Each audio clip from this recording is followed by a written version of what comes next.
Vintage Hitchcock.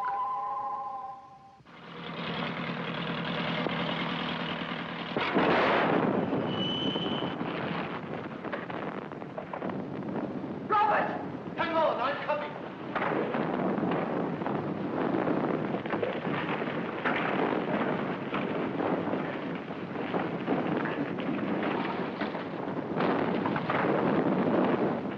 Vintage Hitchcock. The remarkable period of his British production from 1926 to 1938. In 1921, an American company, famous players Lasky, opened a London office. They hired Alfred Hitchcock as an illustrator of title cards. He was 22. Within a year, he was promoted to set designer and assistant director. Hitchcock then worked and studied at the UFA studios in Berlin. It was the golden age of the German cinema. There he was heavily influenced by the great German expressionists G.W. Pabst, Fritz Lang, and F.W. Murnau. Two other factors were to affect Hitchcock's life and his films: his strict upbringing and his schooling by the Jesuits.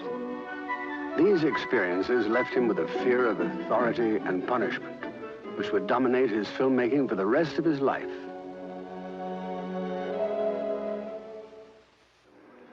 These are scenes from one of the last films of the vintage period, Young and Innocent. The beginning is pure Hitchcock. Out of an innocent setting, murder.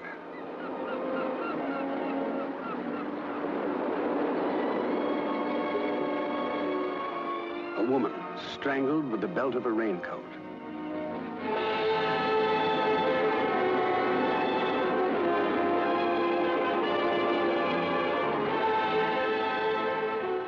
Hitchcock's favorite theme, an innocent man involved by circumstances will be falsely accused and forced to find the real murderer himself.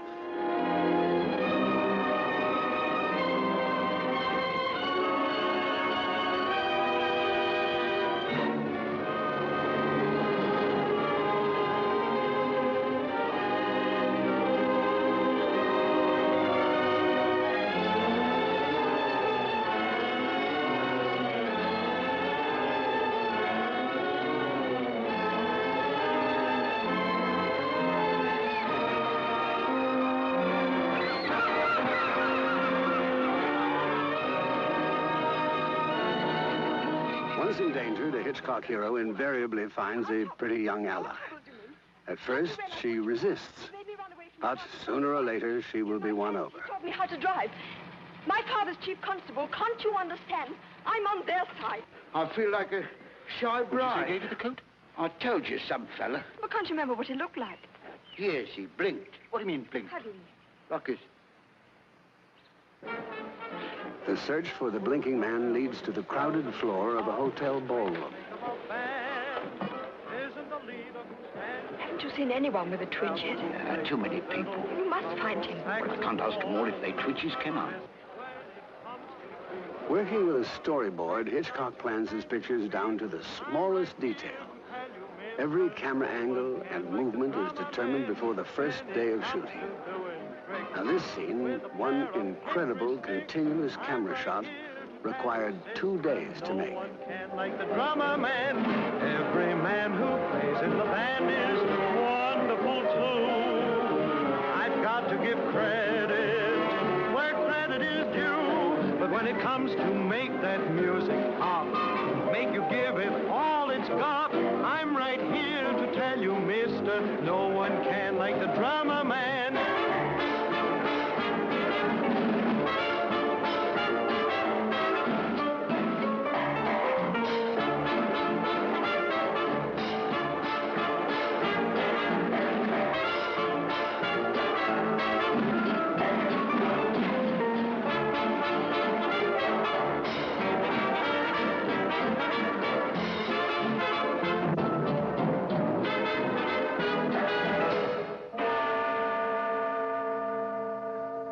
The Lodger, 1926. Hitchcock's first suspense thriller. A mysterious avenger preys upon women in the streets of London. Hitchcock's wrong man theme dates back to this picture, where the actions of a strange young lodger cause suspicion as he leaves each night.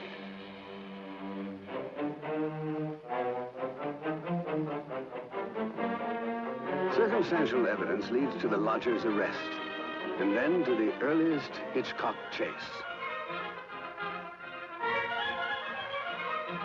The German influence is very much present. The crowd scenes, the lighting, the design.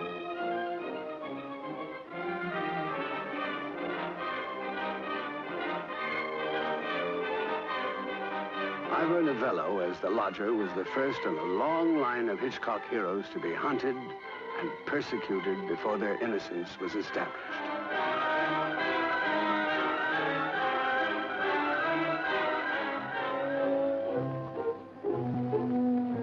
Blackmail, the first full-length British sound film, 1929. An artist has lured a young lady to his apartment, where Hitchcock's favorite weapon, a knife, will make its earliest appearance.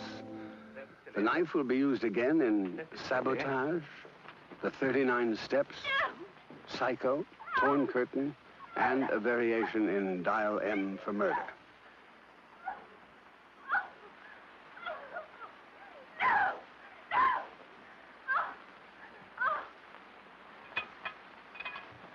Just as in Frenzy, nearly 50 years later, the police and the world remain oblivious outside while murder is committed within.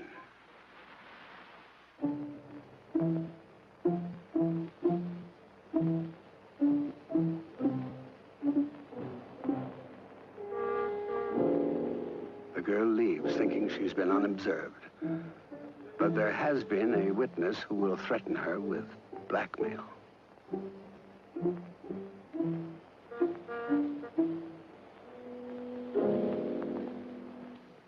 Hitchcock ingeniously uses the new idea of sound. In this scene at breakfast the next morning, he manipulates the soundtrack to convey the heroine's guilt. He shows an early awareness of Freudian psychology, then just coming into prominence. But it's quite another to stick a knife into a gentleman. So that's what I think and that's what I feel. Whatever the provocation, I could never use a knife. Now, mind you, a knife is a difficult thing to handle. I mean, any knife. Knife. Knife. Knife. Alice, cut us a bit of bread, will you? Knife. Knife. Knife. Knife. Knife. I mean, himself, you mustn't use a knife!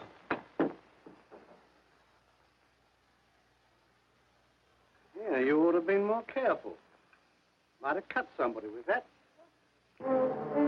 Later, the blackmailer is mistaken for the murderer by the police, who corner him in the British Museum. This chase is an early example of Hitchcock's subsequent use of monumental settings as a dramatic backdrop, from the Statue of Liberty in Saboteur to Mount Rushmore in North by Northwest.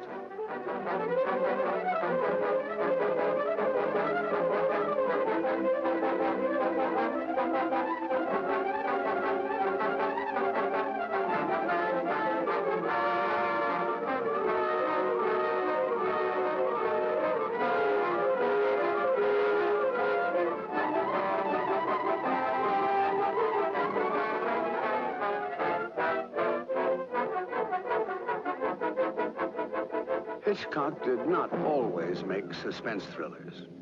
In 1930, he adapted Sean O'Casey's masterpiece, Juno and the Paycock, from the stage. However, it was said that the result was too much O'Casey and too little Hitchcock to please its director. For a time before and after The Lodger, Hitchcock directed a series of more or less unimportant melodramas, most of which involved marital triangles. This is Rich and Strange, 1932. But even then, Hitchcock could not avoid creating suspense.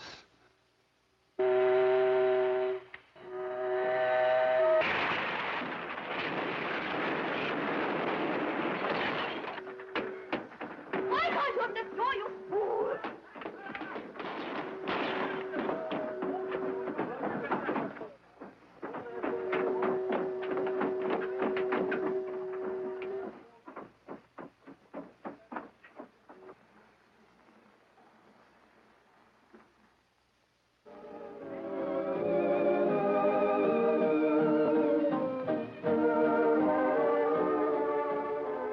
Like Charles Dickens, Alfred Hitchcock is a great believer in coincidence, in a conspiracy of events which can surround the innocent.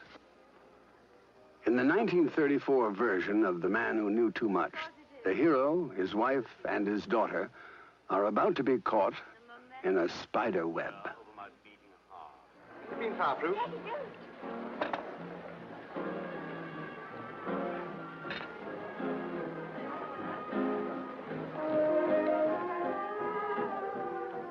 Hitchcock creates a world in which nothing is as innocent as it seems. Unknown to them, their friend is actually a government secret agent. The pleasant setting is a prelude to death.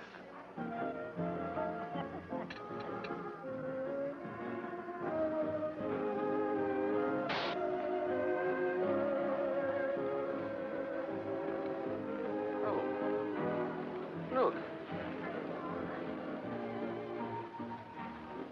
I'm sorry.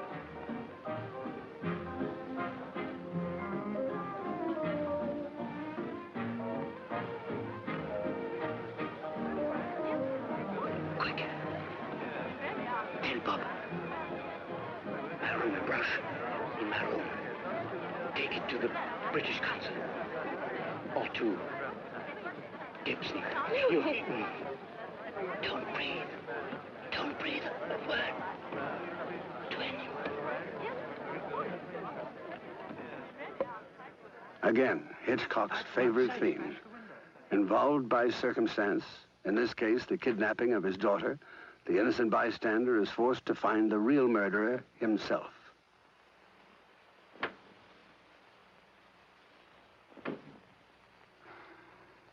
The trail leads to the Tabernacle of the Sun, actually a cover for a nest of foreign spies. Hello. Good evening. Hitchcock's villains, including Peter Lorre, are usually charming. I hope you weren't very rough with him. Otherwise, says the director, how could they ever get close to their victims? Who? Poor old George Barber down at Wapping. Is it all right in here? Thank you. I ought to have mentioned it to you, perhaps. You should learn to control your fatherly feelings.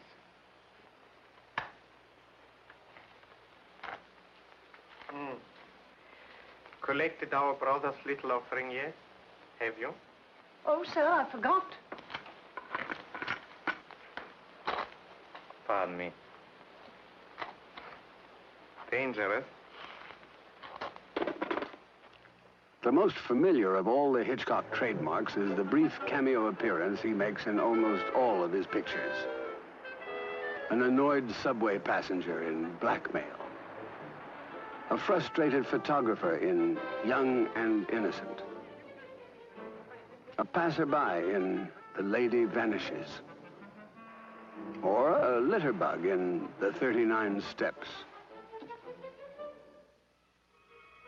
Hitchcock tells his stories with images.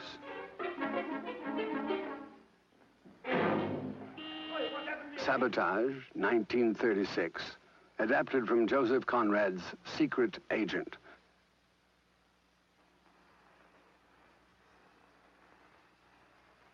Sam.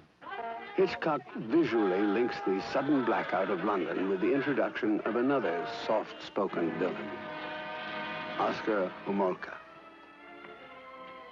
Again, the German influence. This time, E.A. DuPont's Variety.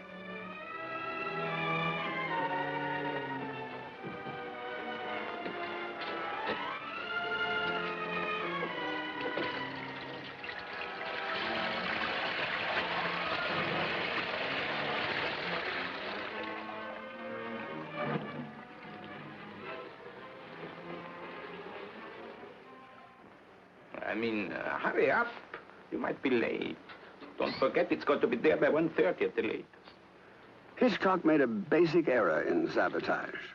He let the villain, as an act of terrorism, use an unsuspecting boy to deliver a concealed time bomb set to explode at 1:45. And the boy gets killed. Sabotage failed at the box office. Only later did Hitchcock realize that the audience could not accept or recover from the child's death, even though accidental.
In the last film of the vintage period, The Lady Vanishes, a peaceful alpine village provides another contrast for murder. Dame May Whitty, introduced as a rather dull English governess, is really a British secret agent. The song, a coded message.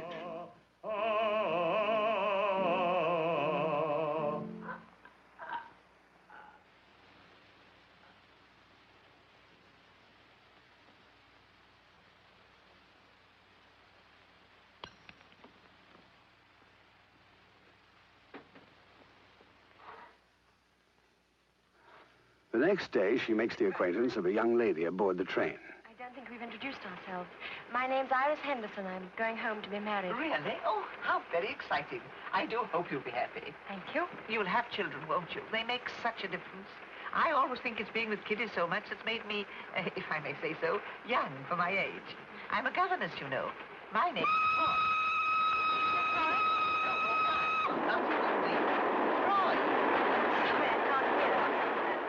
Miss Froy's name is planted in the mind of the audience. But it is only a Hitchcock MacGuffin, a clue to mislead the audience. Oh, it rhymes with joy.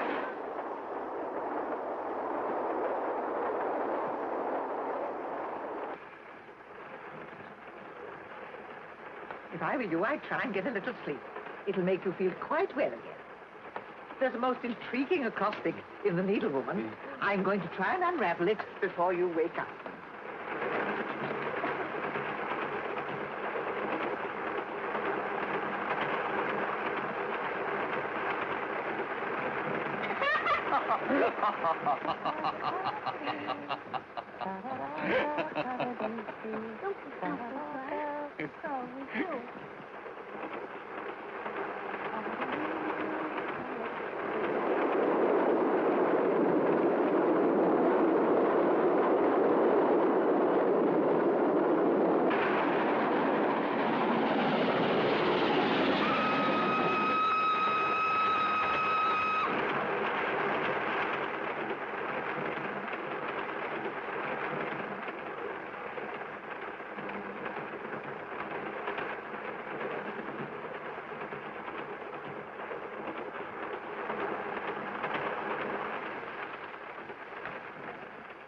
Have you seen my friend?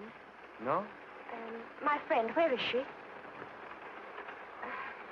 La Signora Inglese. The English lady, where is she? There has been no English lady here. What? There has been no English lady here. After Miss Froy has become the vanishing lady of the title, the girl, Margaret Lockwood, enlists the aid of Michael Redgrave to help find her. Now they look for you. Your friend. She come back. Come back? See. But what happened? Oh, you go see. She tell you. Scooty. Thanks. All right, Apple, soon relax. The crisis is over. Come along, let's join the lake. Here we are. Miss Roy. That isn't Miss Roy.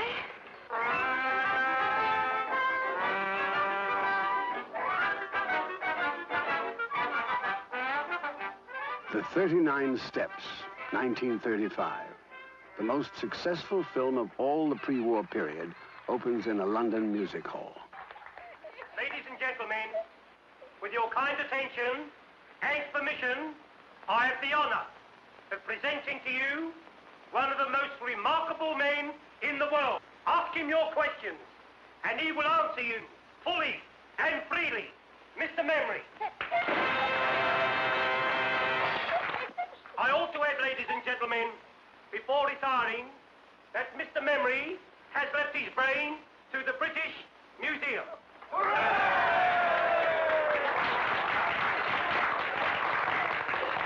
A question, please. Ladies first. Who was the last British heavyweight champion of the world? Henry VIII. My old woman. Bob Fitzsimmons. He defeated Jim Corbett, heavyweight champion of America, at Carson City, Nevada, in October 1897. He was then 34 years of age. Am I right, sir? As in any great mystery, Hitchcock gives his audience a real clue early in the story. But it's meant to be quickly forgotten. What won the Derby in 1921? Mr. Jack Jones humorist with Steve Donegal won a length at the odds of 6 to 1. Second and third, Craig and Aaron and Lemonora. Am I right, sir? Right. How far is Winnipeg from Montreal? Miss Winnie. Robert Donat plays Richard Hannay. Ah, a gentleman from Canada. You're welcome, sir. Winnipeg, the third city of Canada and the capital of the province of Manitoba. Distance from Montreal... Once again, a chance encounter will lead to a ring of spies, pursuit of the wrong man, and murder. May I come home with you?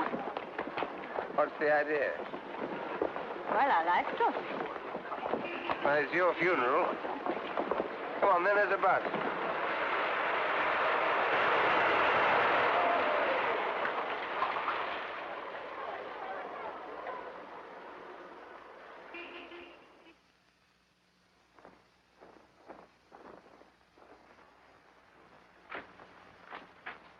Clear out, Henry. They'll get you next.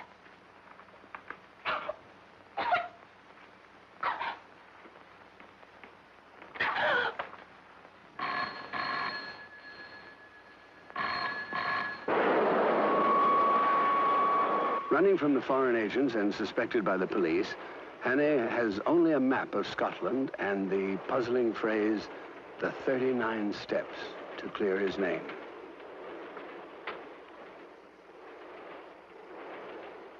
Darling, how lovely to see you.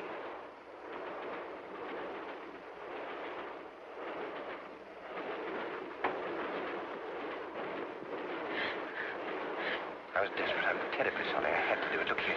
My name's Hannay. They're after me. I swear I'm innocent. You've got to help me. I've got to keep free for the next few days.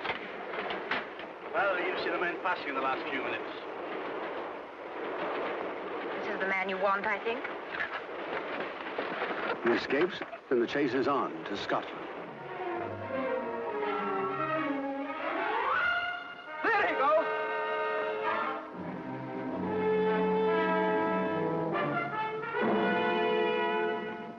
Later, Donat and Madeline Carroll are reunited by fate and a pair of handcuffs. Pal here, do you think that'd help? Easily. It'll take about 10 years, but we can try. Now, let's make ourselves as comfortable as possible. What about that skirt of yours? It's still pretty damp, you know. Don't want to be tied to a pneumonia case on top of everything else. Take it off, I don't mind. I shall keep it on, thank you. And that is that. My shoes and stockings are soaking, so I think I'll take them off. It's the first sensible thing I've heard you say. Can I be of any assistance? No, thank you. All right.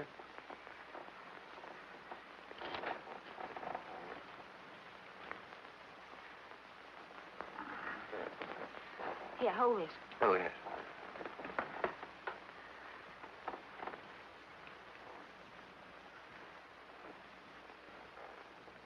Eventually, Madeline Carroll will be convinced of Donat's innocence. I'd been to Scotland Yard. Nothing whatever has been stolen from the Air Ministry. They're absolutely certain about it. But you heard those men say it got in there, yes. Shall we take him closer or wait till the... All the clues fall into place as the 39 Steps concludes, as it began, in a music hall.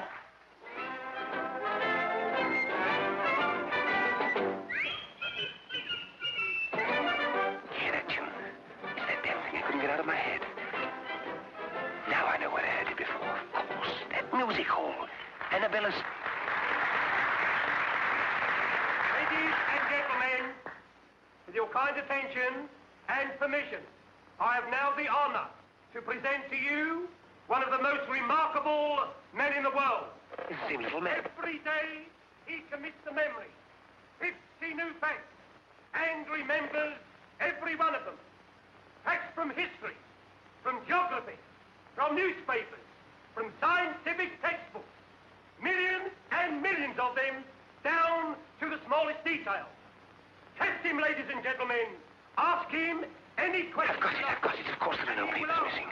All the information's inside Memory's head. Mr. Memory. But I still don't understand. Don't you see? The details of that Air Minister's secret were borrowed, memorized by this little man, and then replaced before anyone could find out. That's why he is here tonight, to take Memory out of the country after the show. But surely some gentleman here would like to speak to you. Question, please. Question, please. Where's the boat race? When Miss Florence Nightingale died. What is the height of the FRC? You, Richard Hannay? Listen, there's something you ought to know. Hannay, come along quietly. Yes, but look here, that man on the stage... Now, look here, old man, you don't want to cause any trouble and spoil people's entertainment. General Gordon's death. Where's the capital of... What are the 39 steps? Come on, answer up! What are the 39 steps? The 39 Steps is an organization of spies, collecting information on behalf of the Foreign Office of...